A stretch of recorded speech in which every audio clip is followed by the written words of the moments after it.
muito boa tarde para você. Começa agora mais uma edição do Amazonas Acontece, aqui na tela da Band Amazonas. E hoje nós recebemos o Dr. Marcos Jacob Cohen, ele que é sócio fundador da Cohen Oftalmologia. Boa tarde, doutor. Seja muito bem-vindo ao Amazonas Acontece. Olá, boa tarde, Kelly. Boa tarde a todos os telespectadores. Uma satisfação poder esclarecer algumas dúvidas aqui da população nesse sábado. São muitas dúvidas mesmo, doutor, mas vamos começar falando sobre a clínica. São quantos anos e como surgiu? Bom, a Cohen Oftalmologia, nós já estamos ali no V8 há 7 anos. E a gente conseguiu desenvolver atividades ambulatoriais, atendimento oftalmológico mesmo, o atendimento de óculos, consultas, exames especializados, além de cirurgias. E também uma novidade agora que nós estamos há 1 ano no interior, na cidade de Parintins, onde também nós desenvolvemos o mesmo serviço que fazemos aqui em Manaus. Nossa, e como foi para chegar em Parintins? A gente tem uma história em Parintins também, meu pai é de lá. Então, vale a pena a gente desenvolver um trabalho lá com uma estrutura muito parecida com a de Manaus, para que a gente possa oferecer serviços de qualidade àquela população. E onde que vocês oferecem esse serviço lá em Parintins? A gente fica ali na Avenida Amazonas, lá é uma clínica que já existia há um tempo, há mais de 30 anos, e agora no formato da Cohen Oftalmologia. Olha que legal. Agora, vamos falar de serviços, né? A gente sabe que quando a gente fala de oftalmologia, tem muitos serviços a oferecer. Qual que é o principal serviço oferecido na Cohen? Vamos falar da minha formação, então. Claro. Minha formação eu sou médico, cirurgião, oftalmologista em catarata e transplantador de córnea do Banco de Olhos aqui do Amazonas. Então, o nosso foco principal, além do atendimento geral da oftalmologia, é exclusivamente cirúrgico, né? Tanto na parte de catarata, cirurgia de pterígio, também cirurgias de glaucoma, e a minha formação também é transplante de córnea. Olha, e existe um serviço mais procurado ou não? A grande maioria da população acima de 50 anos já começa a ser acometida pela catarata. Então, muitas pessoas procuram, para ter uma qualidade visual, né, procuram realizar esse procedimento e recobrar a sua visão. E como que a gente consegue perceber ali esses primeiros sintomas, né? A gente consegue perceber esses sintomas ou é visual a questão da catarata? Ela se torna visual quando é um estágio muito avançado, né? Mas o paciente com 55 anos, 60 anos, que é o próprio envelhecimento, né, as pessoas começam a perceber dificuldade no contraste. Em vez de ela enxergar o preto muito enegrecido, ela começa a ver mais cinza. O vermelho, ela não tem mais a cor vibrante. Então, são os primeiros sinais que o paciente começa a perceber. Além de trocas constantes dos óculos, muitos brilhos, principalmente pela parte da noite, o paciente tem que avaliar se realmente ele tem ou não catarata. Mas existe algum tipo de prevenção ou não? Infelizmente, não tem prevenção, porque a catarata ela é uma das principais causas, é o envelhecimento. É claro que existem outras causas, como pacientes com diabetes, trauma ocular pode levar a catarata, catarata congênita, crianças que nascem já com a catarata por alguma infecção gestacional da mãe, pode passar para a criança e ter uma catarata logo ao nascimento. Então, deve ser operado imediatamente para não ter repercussão na vida dessa criança. Era exatamente isso que eu ia perguntar, sobre a operação, a cirurgia. Quando fazer essa cirurgia? Bom, então se for um paciente que a gente tem uma medida, como a gente conversou ainda agora, tu estava lá fazendo a medida do Detran, né, para saber se tu iria ser apta a tirar a tua carteira de motorista. Quando a gente vai avaliar uma pessoa que tem um sintoma ou um sinal da catarata, a gente tem uma medida.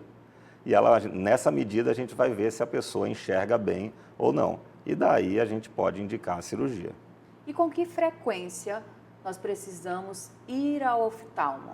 Isso daí é uma pergunta que envolve que a gente pode dividir. É um alerta também. Exatamente, né? A gente pode dividir em faixas etárias, entendeu? Então, logo quando nasce, a gente tem que fazer o reflexo vermelho, o teste do olhinho. Recém-nascido. Nasceu, já precisa fazer. Exatamente. E logo nesses primeiros 2 anos, eu recomendo a cada 3 a 6 meses para fazer esse controle. Tivemos até agora um fato que chamou a atenção a nível nacional sobre o retinoblastoma. Sim, entendeu? Exatamente. Do Thiago Leifert, que a filha dele foi acometida pela doença e foi diagnosticado mais tardio.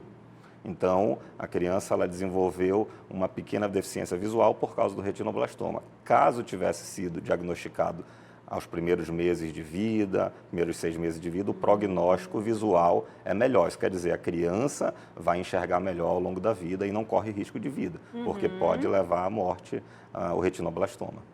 E tá, então passou esse tempo aí da infância, né? Começa ali ao ensino, ensino médio. Com que frequência a gente precisa estar atento a isso? Porque começa ali os livros, né? Exatamente. Aí vem as telas, que é algo também que a gente sabe que prejudica bastante a visão. Exatamente. Nem sempre a criança ela tem dificuldade de aprendizado. Ela pode ter uma dificuldade para enxergar. Então, ela fica lá atrás forçando o olho, a gente tem que prestar atenção nos nossos filhos. Então, se teu filho está apertando muito os olhos para enxergar, aquela dor de cabeça ao final do dia, então São os alertas, exatamente. né? Então, a criança perde o interesse pelo estudo. Então, assim, a partir dos 5 anos, que é quando começa a alfabetização, então tem que fazer exames de rotina ou então ser muito alerta às crianças a esses sinais que eu te falei. Então, a partir dos 5, 6 anos, levar uma vez a cada 2 anos é suficiente para que não tenha nenhum problema ao longo da vida adulta também. E existe alguma idade que o grau ele fica ali oscilando? Tem isso mesmo ou não é a questão da idade? Porque a gente sabe que, né, com o passar dos anos, a visão mesmo vai ficando um pouco mais cansada, a gente tende, né, a ler mais, enfim. Existe isso mesmo? Assim, da questão da idade? Sim, próximo aos 40 anos tem a dificuldade de visão para perto, que a gente chama de presbiopia. Tá? Então, pessoas lá com 38, 42 anos, o cristalino, que é a lente natural do olho, né, ele perde a elasticidade. Imagina uma lupa, se tu quer enxergar melhor ou trazer a imagem mais próxima de ti, a lupa é uma lente bem gordinha, então ela traz a imagem para perto. Então, o nosso olho, a nossa lente do olho, ela tem essa característica de ser elástica e depois dos 40 anos ela perde essa elasticidade. Uma criança de 5 anos, tu bota o dedo bem aqui, ela enxerga.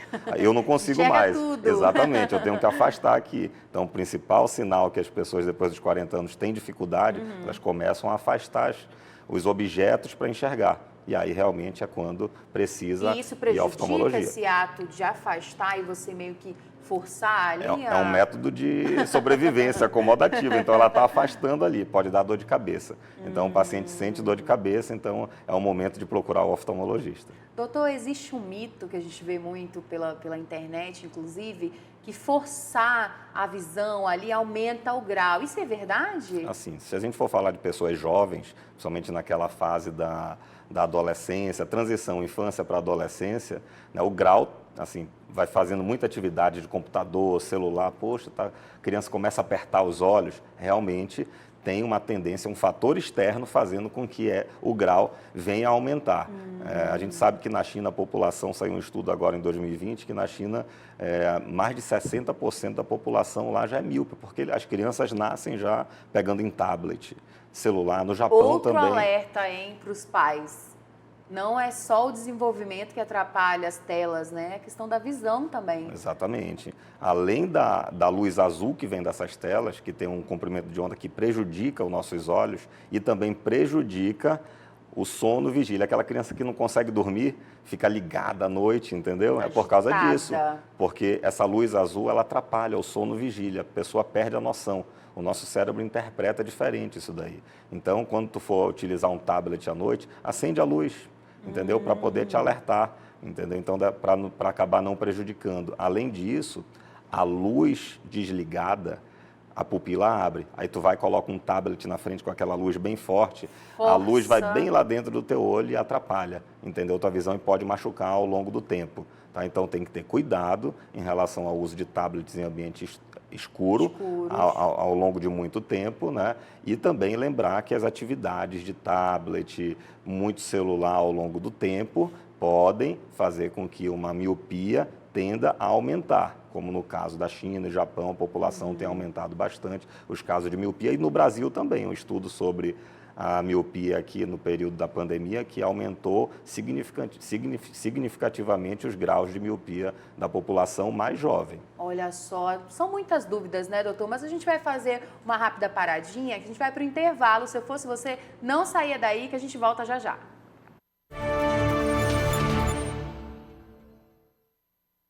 Amazonas Acontece de volta aqui na tela da Band Amazonas, falando de coisa importante, né, doutor Marcos? A gente está falando sobre visão, sobre saúde ocular. Como que foi esse período da pandemia? Porque a gente imagina todo mundo em casa, assistindo muito filme, lendo muitos livros. Deu ali uma alteração nos óculos, né, no grau. Sem dúvida, a pandemia foi um fenômeno aqui assolador, né? Principal, né, perdemos muitos amigos, né? A população sofreu bastante. E na parte oftalmológica, as pessoas ficaram dentro de casa. E as pessoas ficando dentro de casa, elas tendem a fazer atividades mais próximas. Então, quando tu faz atividade mais próxima, tu tende a visão ela ficar mais próxima também. Então, fazendo isso daí por um longo período de tempo, as pessoas tendem a desenvolver uma miopia, mesmo que seja transitória. Depois ela pode voltar quando corrigir. As pessoas, a gente orienta a fazer atividades mais externas para poder alongar a visão. São exercícios que ajudam a evitar essas situações. E aqui no Amazonas, né, a gente falando um pouco do cenário do Amazonas, teve uma mudança na questão do aumento de catarata, não é isso? Isso, eu comentei contigo ainda agora que eu observei, sou cirurgião de catarata, muitos pacientes jovens vieram me procurar, entendeu? E eu querendo saber o motivo e o tipo de catarata dessas pessoas era um tipo relacionado diretamente ao uso de corticoide.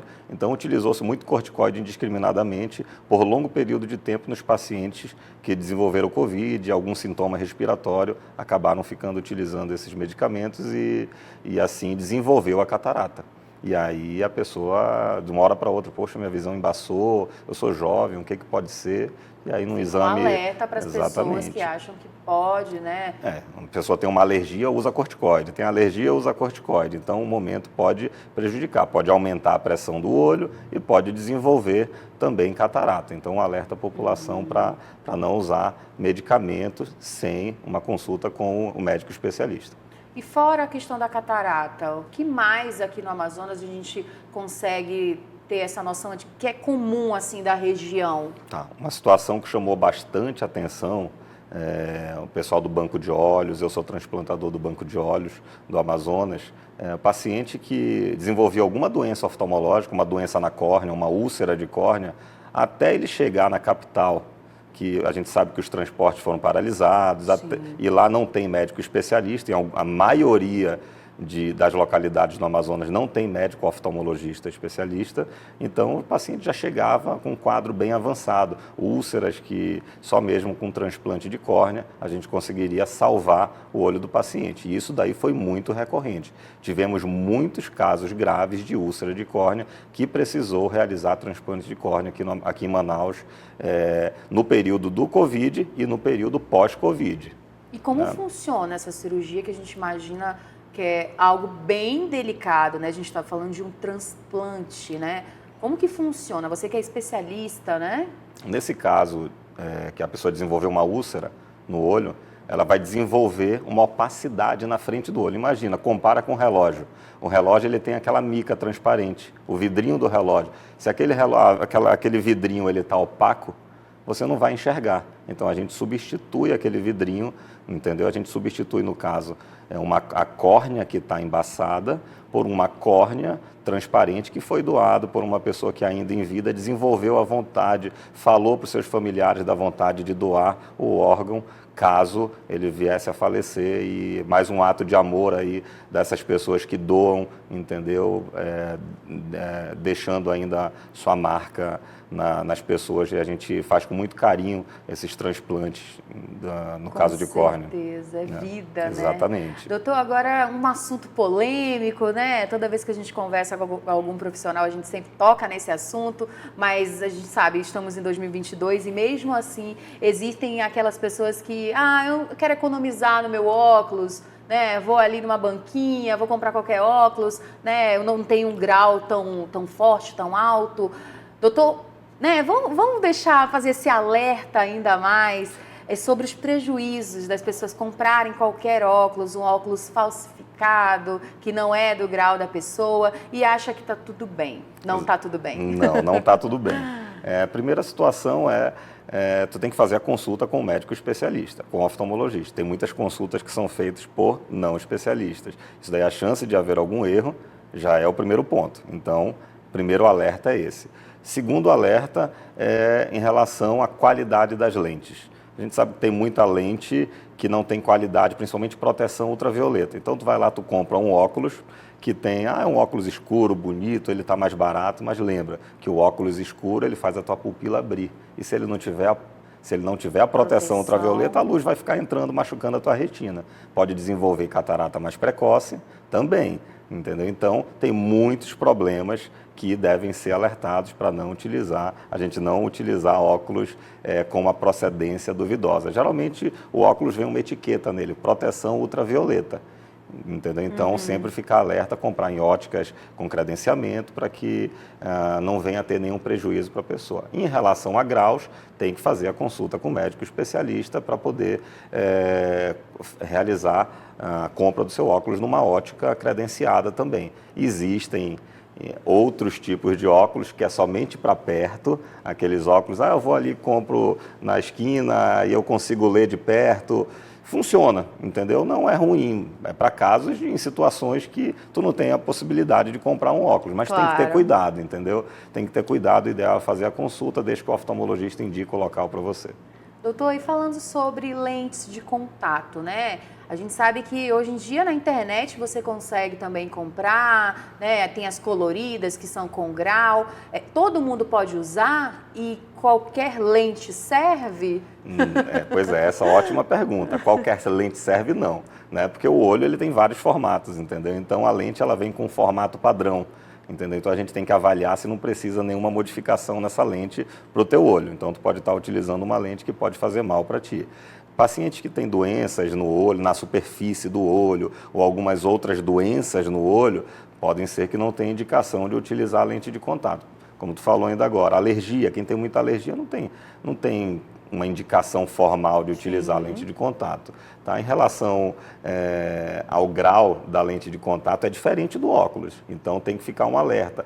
Meu óculos é 2 graus, eu vou lá e compro uma lente de 2. Ou meu óculos é de 5 graus, eu vou lá e compro uma lente de 5. Totalmente errado. Qual o motivo? O motivo é porque o óculos ele tem uma distância do olho e o outro motivo é que a lente ela fica em contato com o olho. Existe uma diferença que tem que ser calculada e aí sim a gente dá o grau correto. Precisa de uma adaptação da lente nos olhos do paciente. Então, ele precisa ser avaliado com o médico para poder ele utilizar a lente com segurança. E quem não quiser usar o óculos, né? Tem gente que não gosta, questão mesmo de estética, não gosta também da lente. Tem só a opção da cirurgia ou tem outra opção? Não, tem lente de contato, a própria lente de contato e também cirurgias, no caso a refrativa.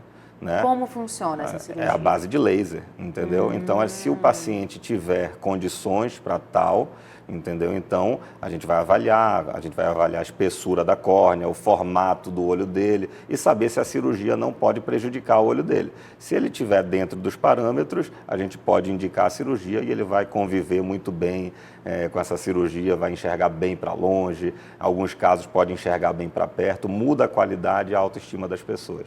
Depois da cirurgia, doutor, muda alguma coisa? A pessoa fica enxergando bem para sempre ou não? Existe ali também, gasta, né? Vamos dizer assim, você força, né? Na realidade, o nosso olho é dinâmico, né? Ele não é uma caixinha que a gente vai lá, deforma ela e... Fica para sempre. Exatamente. Quem dera que fosse assim, eu queria ter minha visão de 20 anos.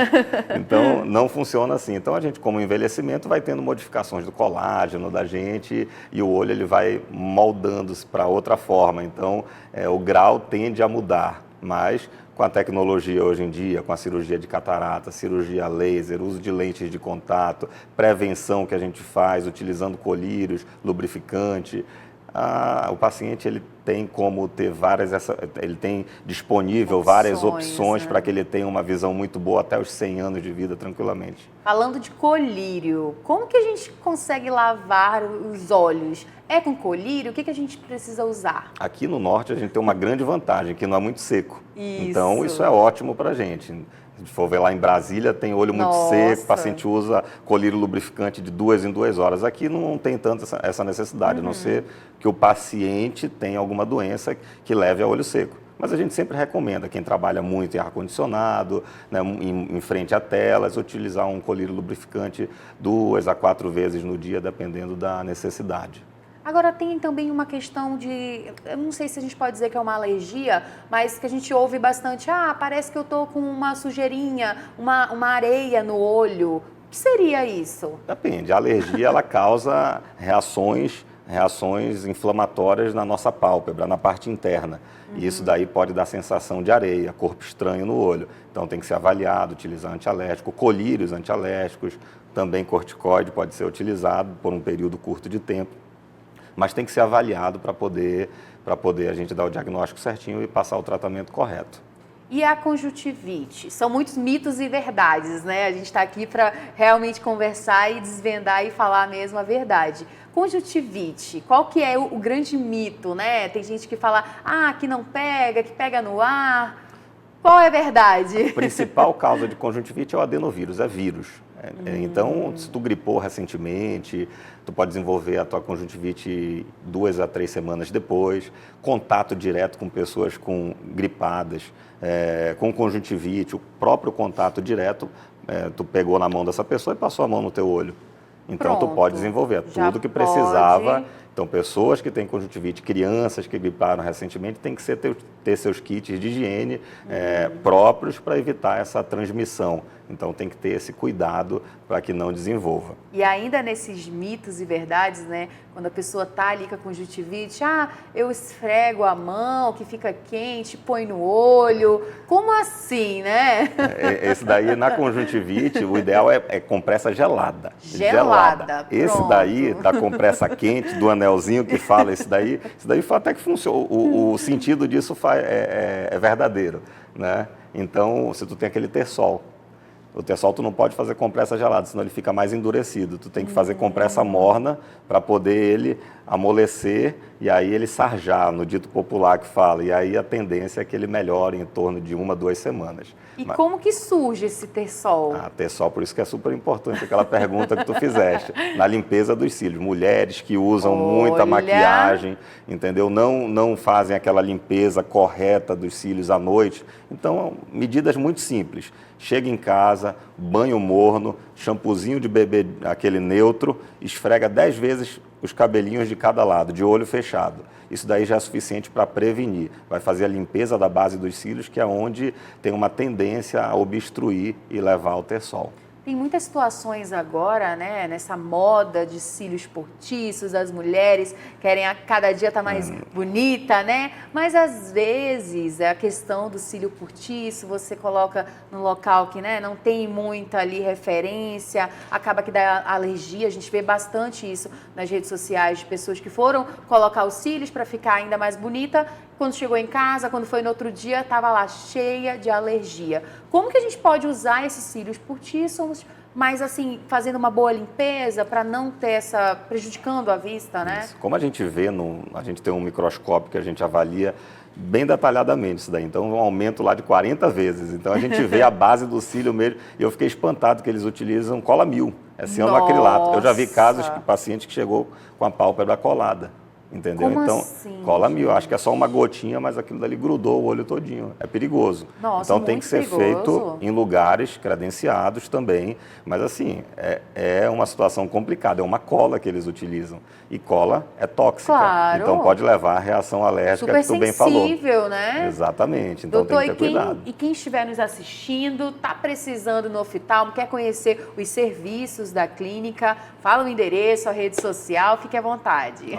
Agradeço primeiro, né, a oportunidade. Nós ficamos ali no V8 Center, na Avenida Efigênio Salles, na Coen Oftalmologia, podem ficar à vontade. A nossa rede social é Coen Oftalmologia, no próprio Instagram, pode achar, ou então nos nossos próprios nomes que você vai conseguir nos localizar. Doutor, muito obrigada mais uma vez pela sua presença. Seja sempre muito bem-vindo ao Amazonas Acontece. Obrigado, Kelly. Boa noite a todos. Então é isso, uma boa noite para você. O Amazonas Acontece vai ficando por aqui. Lembrando que sábado que vem tem mais. E se você quiser rever essa entrevista, é só acessar o site da Band.com. Tchau, tchau.